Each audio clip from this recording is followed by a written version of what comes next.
Okay, so just tell me what are the semantic elements in HTML?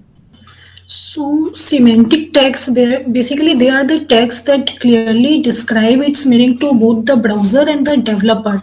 Like they have a meaningful name which tells us about the type of the content. For example, there is this header tag there, nav section, aside, footer. All these tags are there, which tells us like if we are using a footer tag, then this tells us like we should write the contact information here or the authorship information and all. So like that is what a semantic tag is. Okay, that's fine. And what is the difference between position relative and position absolute?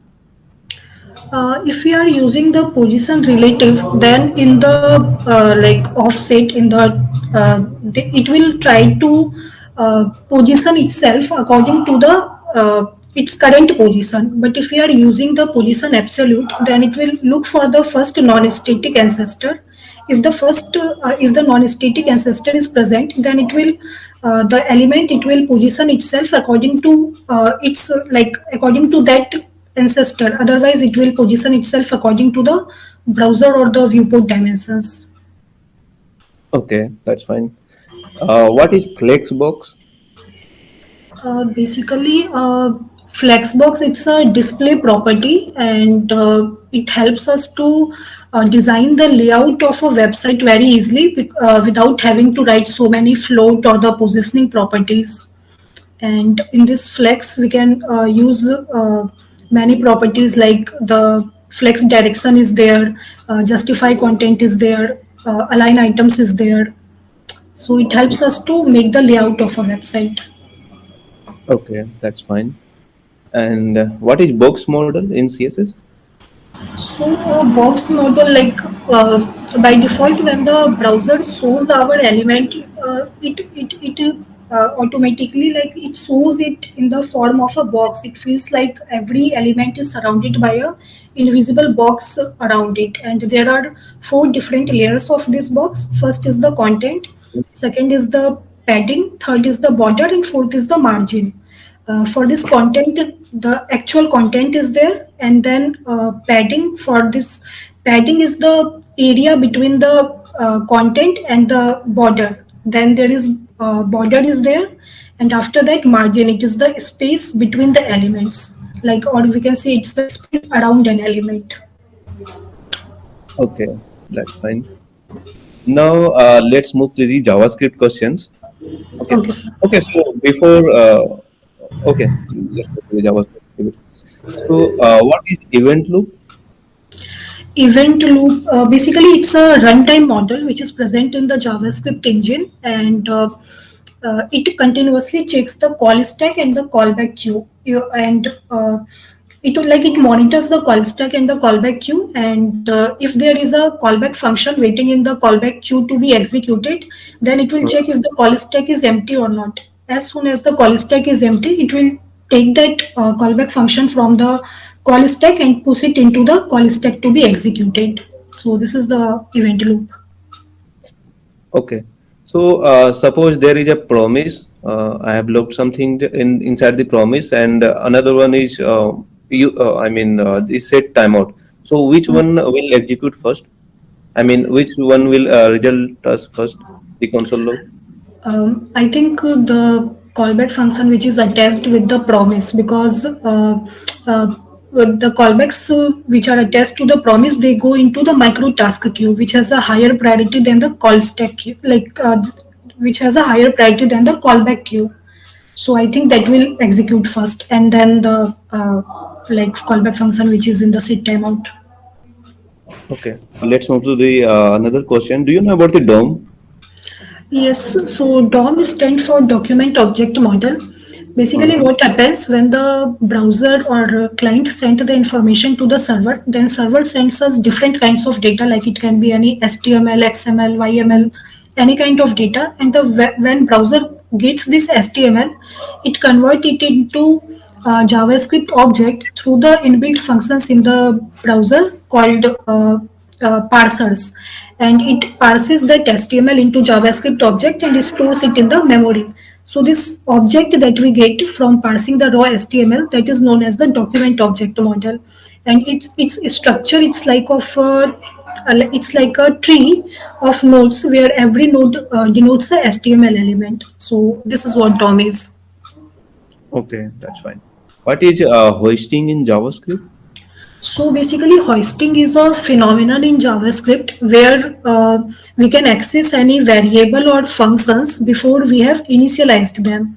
Mhm. Basically, hoisting is related to the memory allocation phase of the execution context, because even before executing a single line of code, we have already uh, assigned memory to the functions and variables. And for the where declarations, like all the declarations where latent const, they are hoisted, but the where declarations, they are hoisted very differently from the latent const declarations. The where declarations, they are attached to the global object, that is window for the browser, but latent const declarations, they are hoisted in a separate memory space called script, and we cannot access it before we have put some value in them.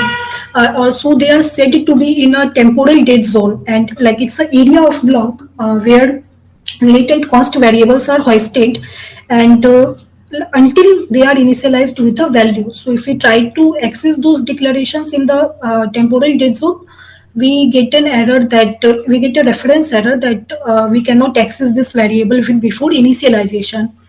And if I talk about the functions hoisting, then the function expression and the arrow functions, they are not hoisted uh, because they behave like any other variable, and a special keyword called undefined is stored in them. Only the normal functions or the regular functions are hoisted. So this is about hoisting, sir. Okay, okay, that's fine. What is closure? So basically, a closure is a function bundled together with reference to its lexical environment. Hmm. For example, like an inner function, it has access to the uh, parameters and the variables declared in its outer function, even when the outer function has been returned. What happens, like when the outer function is returned, so the functional execution context created for that should have been deleted from the call stack, and the variables declared, that should also have been deleted, but that is not the case when JavaScript engine it sees that inner function is using the variables of its outer function. So it takes those variables from the stack memory, since the local variables of a function are stored in the stack memory. It takes it from stack memory and put it into the heap memory, and the inner function get a reference of those variables from there.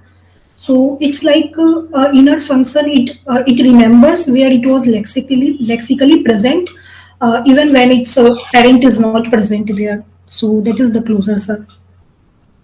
Okay. What is callback hell?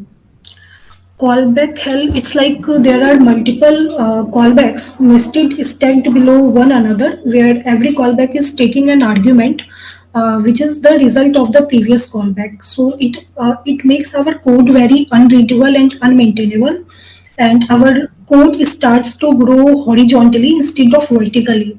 And to avoid this problem of callback hell, there is this concept of promises in JavaScript. Okay, so how many parameters it has? It have? Callback hell. No, no, no. In promise. I think it takes Okay, a this. callback function where there is two parameters. This resolve and reject is there. Okay, let's move to the another question. Do you know about the map filter and reduce? Yes, sir. So this map, filter, and reduce functions, they are like the higher order function in JavaScript, because they take another function as an argument inside it. And Mhm. map function, it iterates through every element of the array and do some necessary operation on it. And for this, three conditions must be satisfied. Like the input should be an array, the output should be an array, and the length of the output should be same as the length of the input array. Now we come to filter function. Then it filters the elements of the array based on the condition that we provide inside it. And it also returns us an array. and the length of the array that must be less than or equal to the length of the input array. And this reduce function, it takes all the elements of the array and makes it into a single final value. Like it reduces all the elements of an array into a single value, and it takes two parameters, that is the accumulator and second is the current value. So this is what my filtering reduces. Okay, that's great. How many scopes are there in JavaScript? Scopes, I think global scope is there, local scope, functional scope, and block scope is there. Okay. Do you know about the call, bind, and apply? Yes, sir. So basically, this call, apply, and bind, that is the, it's like a, it helps us to do the function borrowing. Like we can borrow a function from some object and can use it with the data of some other object. For this call method, it takes two argument. First is the reference, like where I want my this keyword to be pointing to which object, and second is the argument to the function. And apply is same as call. The only difference is that the later arguments it takes it in the form of an array, wherein call we have to pass the arguments explicitly. And bind is also same as call, but difference is that instead of just immediately invoking the function, it returns us the copy of the function which we can invoke later in our code. So that is call, apply, and bind, sir. Okay, fine. What is this keyword? So this keyword in JavaScript, it refers to the object, and which object it will refer to, it depends. Like for example, if you just do the console.log this, then it refers to the global object, that is Mm-hmm. window for the browser. And if we are using it inside a function, then I think global object is the default binding for this inside a function. And if you are using the strict mode in JavaScript, then inside a function it will give us undefined. Uh, uh, I only know about this, sir. Oh, okay. Okay, that's fine. What is the difference between, I mean, arrow function and normal function? So arrow function basically it allows us to write shorter function syntax, like it allows us to write less code than in the regular function. Mm-hmm. And arrow functions, they are not hoisted like the regular function. And I think in arrow function, when we use this keyword, it will always point it to the object that defined the arrow function. But in regular function, there is like not anything like that. And in arrow, we cannot use arrow function as the constructor also, while we can use regular function as the constructor. I can only think of this much right now, sir. Oh, okay, that's fine. What is memoization? Do you know? Memoization, it's like we are storing a cached value. Like if we are using a function, then we are storing its returned value as a cache value. Like basically it is used to avoid the re-rendering problem in React, I think. If like it is used to do the performance optimization. Mm-hmm. And for example, the returned value of a function will be cached, and we don't have to calculate any heavy or expensive calculation on every render. So that is what memoization is. Okay. For example, we use this memoization in the use memo and the use callback hook in React. Mhm. Okay, so just tell me the difference. I mean, just tell me about the spread operator and the rest operator. So it's both, basically both are denoted by the three dot or the three periods. Mm-hmm. And spread operator, it allows expressions to be expanded in places where multiple arguments or elements or variables are expected. And like some of the common use case of this spread operator, it can be like we can quickly copy an array, or we can concatenate two or multiple arrays, or we can pass the elements of an array as an argument into a function. So these are some of the common use cases of a spread operator.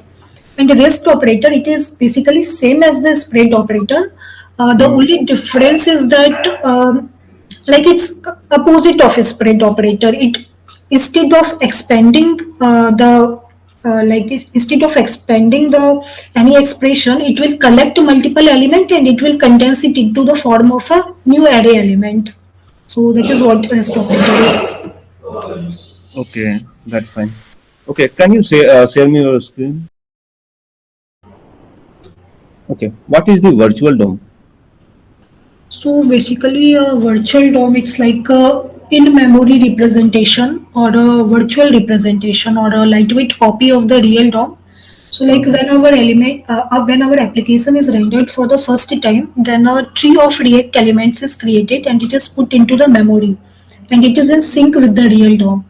And when any state or prop change happen or like any updation happen, then a second copy of virtual DOM is created, and then both of these are compared with each other through a heuristic algorithm called diffing algorithm, and Uh, only the updated values are sent to the first copy of virtual DOM.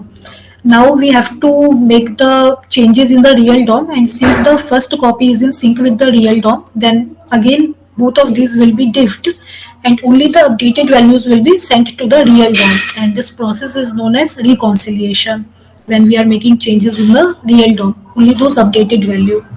So basically, it is used to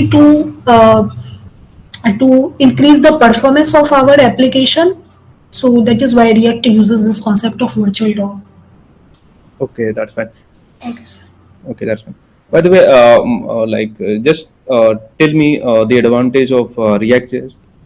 Why we should use it?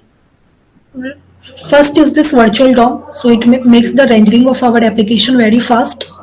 Hmm. Second is since we use JSX in React, so it helps us to write React application very easily, and it helps us to write the HTML and JavaScript together. We don't have to put the markup and logic in the separate files. We can just use it together without having to write any like create element or the append child methods. Third is one-way data binding is there. Like we can only send the data from the parent to the child element. And fourth is single page applications. We can make single page application with the help of React. Then it is very, I feel if you know JavaScript, then it is very beginner friendly. It is easy to learn and easy to use. So these Hmm. are some of the features of React. Okay. What is one-way data binding? One-way data binding, like data can be flow from only from the top level to the bottom level, or from the parent to the child elements. We cannot send data from a child to parent. So that is one-way data binding. Hmm. Then how we can share the data to the different components? If you want to share data to different components, like we can use this use context hook, which helps us to declare the state globally. Or if we talk about like if there is a large application, then we can use Redux there, where we can just store all our global data in a centralized store where any component can get data from there. Okay. By the way, how Redux works? So Redux, there is this three core concept in Redux: action, reducer, and store. In store, where is all our application data is stored in the form of an object tree, and action is it's like a plain JavaScript object that must have a type attribute, and reducer is a function that takes two arguments, that is the state and the action, and based on what action we are dispatching, like what action we want to perform on our state, then reducer will perform that action and it will return us the new state. So that is how the like it works, Redux. Okay, that's fine. And what is the higher order component? Do you know? Yes, sir, I've heard about it. Like, if there are some functionality in our program, which is like if you want to implement it to more than one component, then instead of writing it again and again, we can just write it in a higher order component. It takes a component as an argument, adds some functionality and the data to it, and it returns as a new component. So basically, it's It's like we have to write less code in our program. We don't have to write the same logic again and again. We can just use it once, and we can just pass any component to it. It will add that functionality and the data in that component, and it will return us that component. Okay. And can you tell me a bit about the life cycle methods in React.js? So every component in React, it has a life cycle which we can monitor and manipulate during its three main phases. First is the mounting phase, second is updating phase, and third is unmounting phase. So in mounting phase, the element get pushed into the DOM, and during this phase, four of the built-in method gets called. That is the constructor method, which is used to set the initial value of the state. Then second is static get derived state from props. Uh, in this lifecycle method, we change the value of the state based on the props that component, and it is also called just before rendering of our application. Then third is a render method, which which renders the HTML to the DOM, and this method is essential lifecycle method while others are optional. And fourth is component did mount. This is the last method of mounting phase and calls after our application is rendered. And this lifecycle method is used to perform some side effects, like if you want to fetch some data uh, from the server, or if you want to implement the timer functionalities, then we can use this component did mount. Then after this component goes into the updating phase, and our component goes in updating phase only when their state or prop changes. And during this phase, five lifecycle method gets called. First is get derived state from props. Second is should component update. Basically, it returns us a boolean value, and by default, its value is true. Like the component we will be updated again and again. But if you don't want to like stop the render the same component again and again, if previous prop or current props are same, then we can return false from here. Like for example, we use this in a pure component. Then third is a render method. This method will call again and re-render the HTML to the DOM with the new changes. And fourth is get snapshot before update. This method gets called just before changes in virtual DOM have to be reflected in the real DOM. With the help of this method, we can have access to previously present state as well as props. And fifth is component did update. It is again used to perform some side effects in our application. Then final phase is unmounting phase. In this phase, HTML gets our HTML element, or we can say our component, is removed from the DOM. During this phase, only one lifecycle method gets called, that is component will unmount, and this method is called just before unmounting of the component. And generally in this method we perform the cleanup of our code, like we can remove subscription, or we can remove the event listeners, and we can cancel the network request calls, like that. And if you not do this, so it will be cause a memory leak error in our program. Yes, sure. Yeah. What is the difference between var, let, and const? So basically, we can say where it has a function scope and the let and const has a block scope. So you cannot access the same variable outside of the block.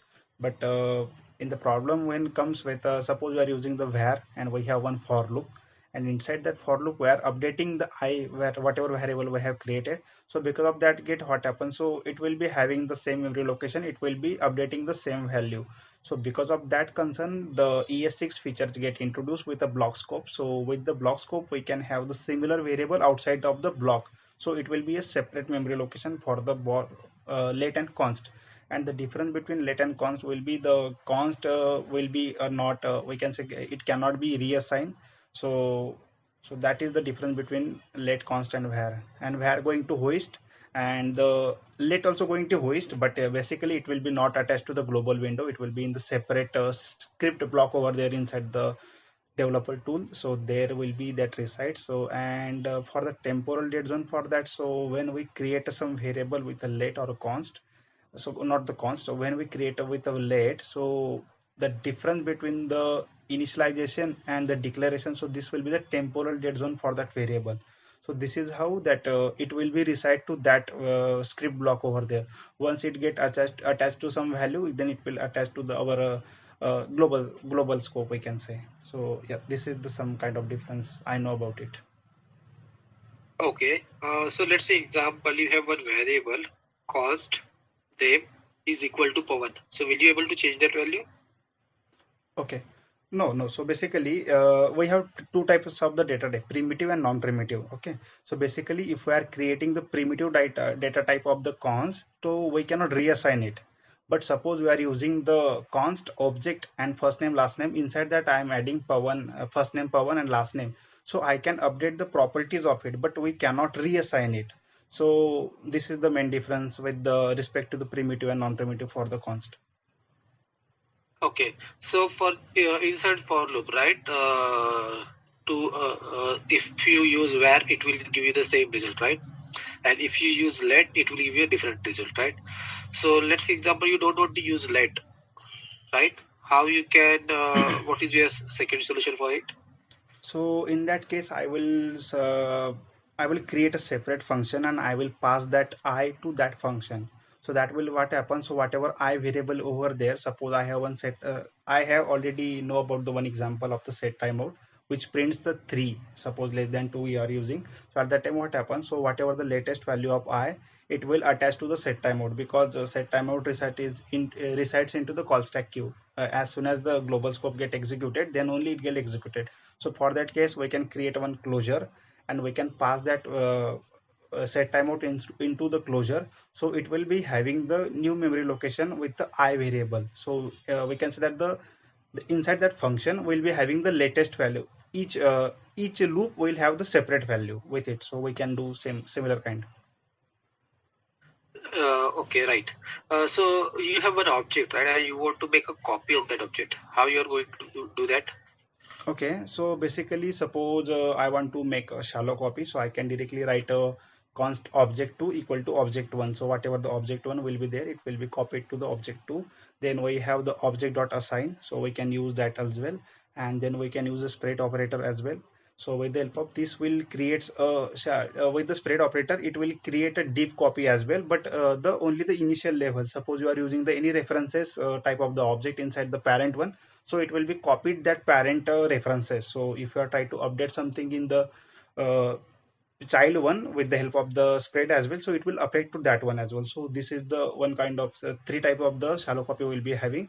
And we have deep copy. So to create a deep copy, we use a json.stringify and parse. So with it, so it will be creating the some string kind of the data and will assign to some variable. So it will be a disconnecting between both. So whenever we do some changes into the new object, so it will not reflect to the parent one. Yeah. No, no. What is the difference between map and filter? Okay, so basically we can say that the suppose I have some data, okay, and I want to make some manipulation on that data. So I can use a map for it. So it will create a separate array for us. So it will be having some we can say that the new array will be created depend upon the transformation whatever we have written over there. And with the filter, we can filter our data depends upon some conditions. Suppose I have some a object, it has some age or salary, so I can put some filter like that, salary greater than 50,000, 1 lakh, something kind. So this will be the new object will be new array will be created for us. But suppose I'm creating on the array basically, so at that time what will happen, so it will create a separate array. So we're creating a separate array, but there is nothing as a we can say that the immutable things over there, so it will be a separate array. But we are creating from some array depends upon the parent one. So if I do some changes inside the new one as well, so it will reflect to parent as well. So we can say that the both will be the shallow copy depends in terms of the immutable. And if it is a sorry immutable and it is a immutable, then it will be having no effect into the parent when we do some manipulation in the child. Okay, got it. So do you have any idea about prototype? So basically what happens, suppose anything we create inside the JavaScript, so it attach by default some properties. So that property is attached because of the underscore underscore prototype. So this is the suppose I write array dot push. Okay, so what will happen? So array underscore underscore proto dot push. This method is attached to the array. So whenever I use array, so it will be created from capital A array dot our array dot push. So what will happen? So array has a proto. Okay, so that proto is we are using indirectly, so because of that only we are able to access that. So we have the levels of over there. Suppose I created one object, so object has one. Yeah, you can continue. Oh, I thought I disconnect. Okay, so what I was saying that every whatever object we create or array or function, so everyone has a prototype attached to it. So to access such kind of the things we have to attach it. So with the help of the proto only we are able to use the on push, then pop, then this kind of the functionality. So it will say, we can say that it will allow us to the prototype chaining. We is with the help of the prototype chaining we are able to access such kind of things. And suppose I want to create my customized function that will be attached to the function. So what I can do, I will write a capital function, capital F function dot my bind. So what will happen, so whenever I will create one new function now, so it will be giving me that reference my bind. So everywhere I can access that my bind function attached to the function. So I can create my customized proto as well, like that. Got it, got it. So basically for the inheritance purpose, we can use Yeah, that. yeah, a chaining, yeah, correct. Right. So what is the arrow function and what is the advantage of using arrow function? Okay, so basically in the arrow function, apart from the syntactically difference, so we have the syntactical one first difference. So in the arrow function, we don't have the this scope over there.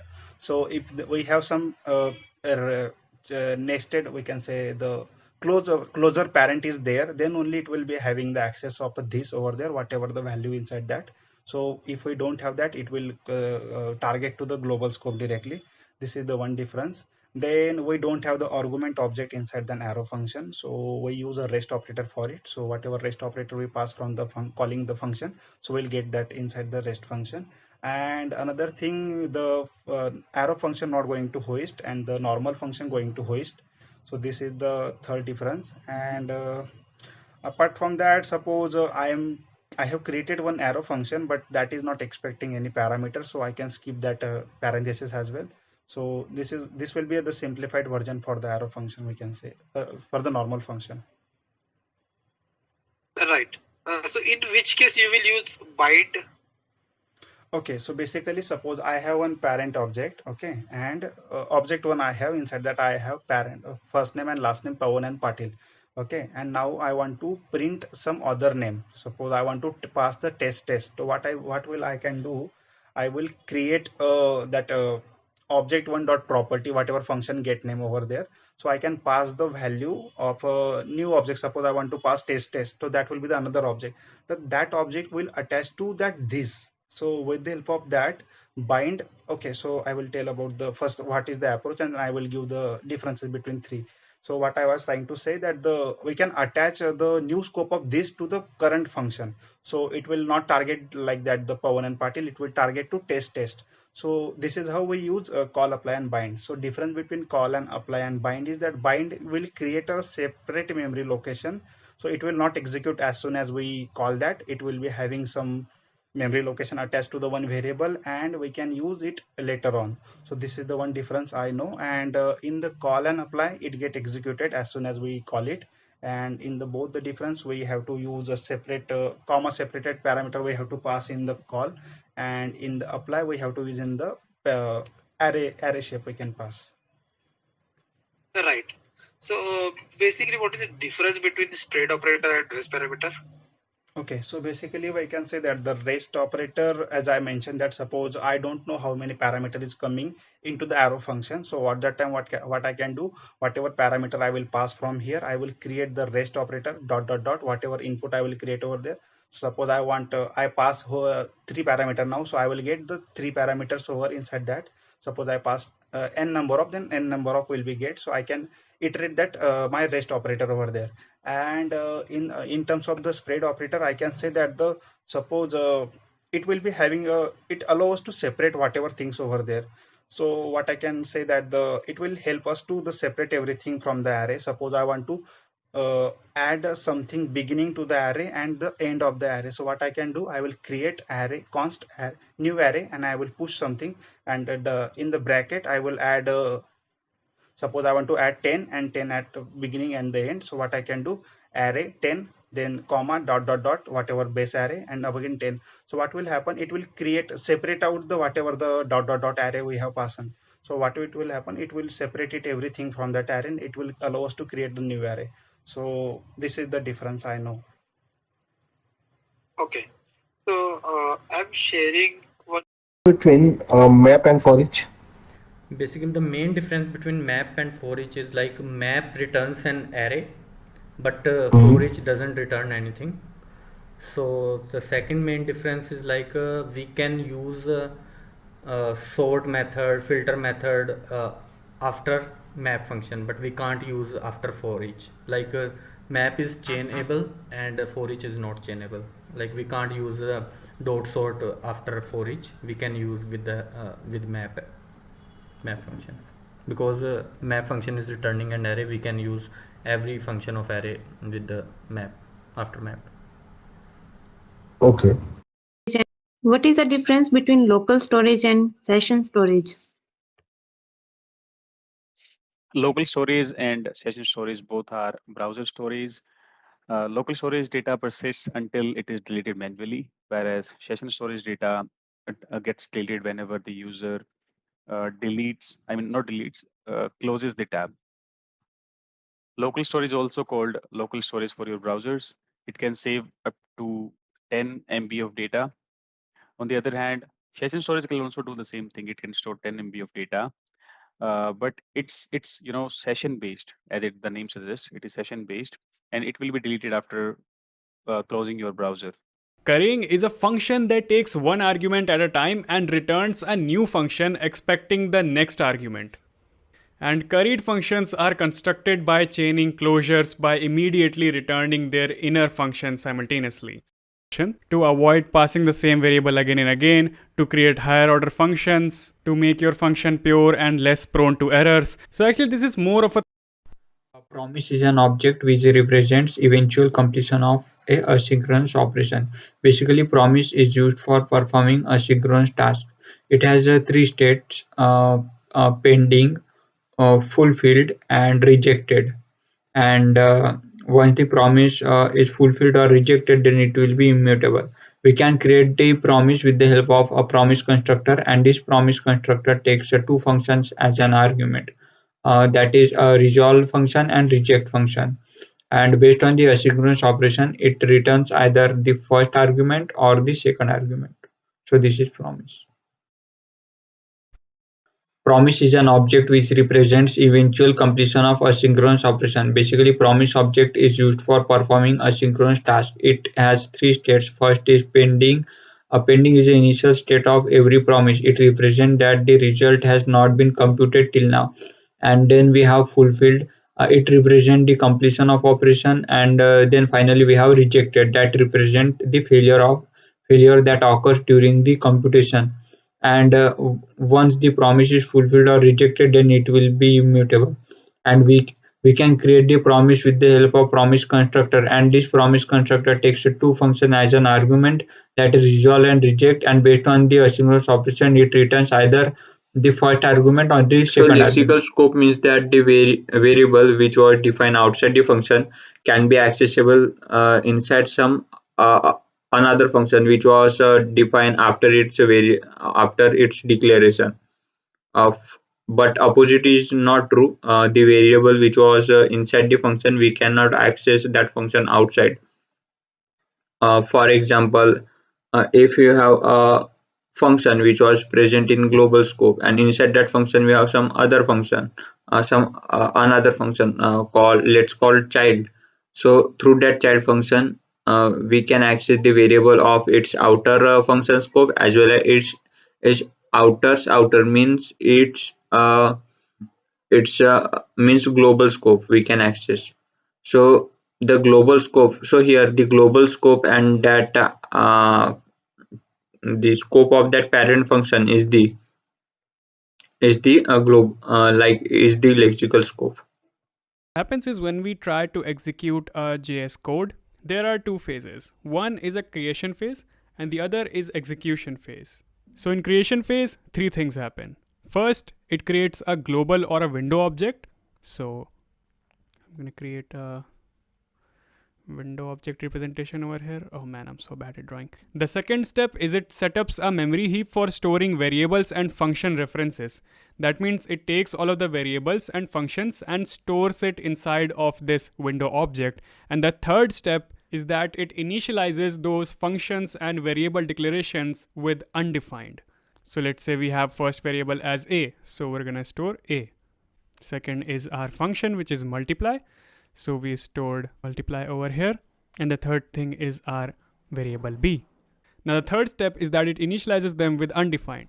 And for the function declarations, it takes the whole complete function from here and stores it inside of our window object. And this is the exact reason why hosting occurs. I'm going to talk about hosting in just a minute, but let's understand what happens in the execution phase. So during the execution phase, the JavaScript engine executes the code line by line, assigning the values to variables and executes the function calls. Also, for every new function created, JavaScript engine creates a new execution context altogether. We're going to talk about how function works in the execution phase. JavaScript first assigns the value of a, which is 10. Then it moves on to variable b because the function multiply has not been executed yet, so it's not going to touch this function. Then it takes b and assigns it with this function execution. So it's going to execute the function with multiply x. So it's going to pass 10 to this and it's going to multiply it to provide it value 100. And then it's going to run this console log b, which is going to be the output of 100. Now JavaScript also uses something called call stack, which is a mechanism to keep track of all of the function calls, which we will discuss in our upcoming videos. So now you Right, actually. So let's suppose Yeah, sure. I have multiple elements like one is parent and inside it the child and inside it subchild. So when we click on the subchild, the if there are events on the parent and child and the subchild, so all the events will be called. So that is the event bubbling, and to prevent it, we have the stop propagation. So we can use that to stop it. And in event loop, that means, as we know that JavaScript is a single threaded language. So that means the moving the events from the task to the task queue to the call stack. So this is the process called event loop. Uh, do you have any question? Yes, I have one question. Like, if I got selected, so what type of project I will be working on, and what will be my roles and responsibilities?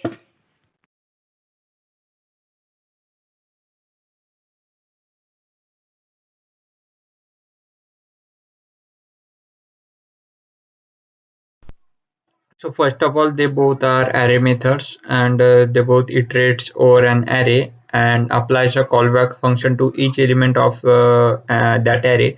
But the main difference between them is that a map returns a new array, and for it does not returns new array. Instead, it returns undefined.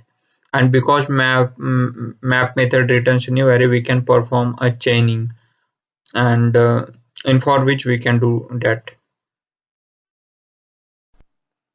So null is an actual value like zero or empty string. Basically, it indicates intentional absence of data, but the undefined means it indicates a variable is declared, but its value is not initialized. And the type of the null is object, and the type of undefined is undefined. So this keyword is refers to an object which is executing the current piece of the code. For example, if you are using this keyword in global scope, so it will be point to the global object, that is window object. And if you are using this keyword, any function which is, for example, in user object, so this keyword in that function will point to the user object. but make sure that the function is the normal function, because arrow function this keyword takes a reference from its parent normal function. So when event occurs on any element that does not entirely occurs on that element, like in event bubbling phase, the event goes to its parents, then its grandparents, and bubbles up to it reaches the final due of the DOM. Uh, so JavaScript is a single-threaded language. It have only one call stack, but we can perform asynchronous task as well. So for performing asynchronous task, we have some concept like event loop, promises, callbacks. For if you want to perform async operation, so uh, using set timeout. So in that case, this set timeout function takes a call stack and a timer as argument, and that takes that callback outside of the call stack and for some time. And when timer expires, it will becomes in call stack queue, callback queue. And after call stack is empty, event loop takes that callback and put it into the call stack, and call stack is quickly execute that callback function. So call, apply, and bind are the input JavaScript methods. Using them, we can use a function of the one object to any other object.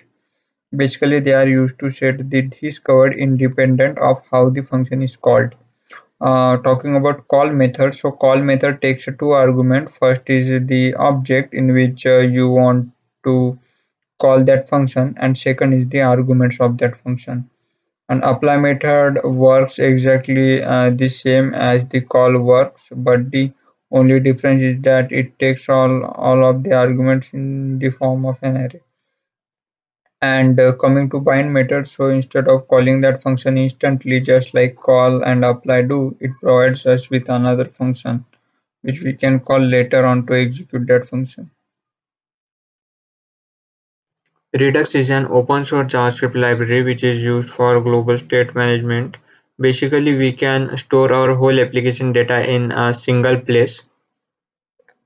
Redux has three major components. First is action, then we have reducer, then store. So actions are talking about actions. So actions are JavaScript objects which contain type and payload properties. Action acts like an event which are triggered when user perform a certain action in the application. The next we have reducers. So they are the pure functions that takes a previous state and action as a parameter and returns a new state based on the action. The third component we have store. So store is an object which store all the data that comes from reducers.